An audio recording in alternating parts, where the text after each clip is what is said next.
The president arrived in Doha, Qatar this morning, the second stop of his three-country visit. He was regaled with an elaborate welcome ceremony featuring camels and men with swords.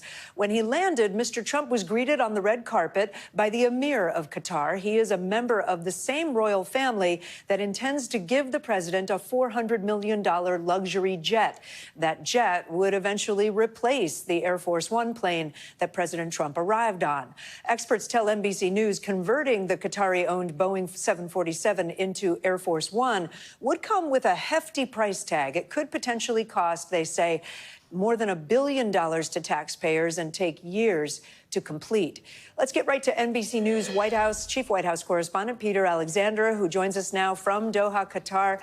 Good to see you, Peter. President Trump has shifted his tone on Qatar, right? In 2017, he called it a, quote, funder of terrorism. Today, he was very complimentary of the emir. What did we see? What did you hear today? And was there any mention of that luxury jet?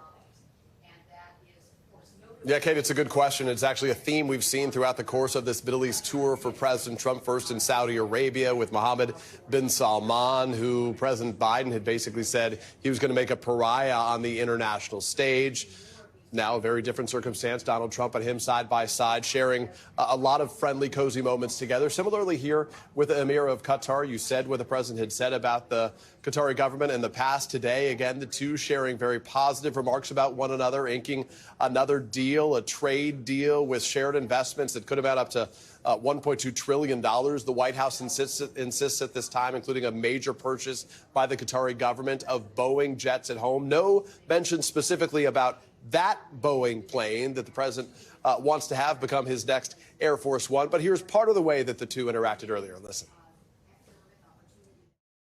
We've been friends for a long time, long before politics. Well, for you it was politics. For me it wasn't, right?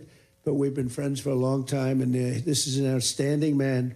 He's a great man, and we're going to help each other. Just a little glimpse into the kind words that the president had to say about the host, the Emir of Qatar. Kate? Peter, on the left side of the screen, we're looking at live pictures of the president right now in Qatar. Before he arrived there, I know he sat down with the new leader of Syria. What happened there? Yeah, that's right. Yeah, it's a good point that you bring up right there. This was significant because it's sort of bringing back bringing back Syria from diplomatic isolation right here. The president meeting face to face for the first time in 25 years that a U.S. president has met with a Syrian president. This is significant for a variety of reasons, not the least of which is the president just announced yesterday that he would be ending U.S. sanctions on Syria that allows for more aid, international investment to go into that country. And significantly, it comes where he is basically recognizing a former leader who had a $10 million bounty on his head by the U.S. only a matter of months ago. He was the head of a militant group that was allied with al-Qaeda, now a much more moderate figure as he tries to lead the country there, Kate. And Peter, we should note the Trump Organization has significant business dealings in these three countries that he's visiting on this tour. Is the president commenting on that at all?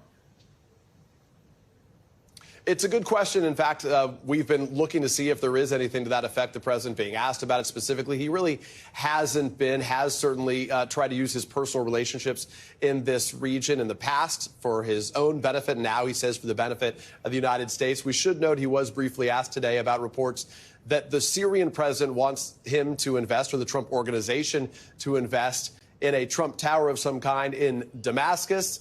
He said he had not heard anything of that taking place. Of course, the company now is run by his two adult sons. Kate? All right, Peter Alexander in Doha for us. Peter, thank you. Thanks for watching. Stay updated about breaking news and top stories on the NBC News app or follow us on social media.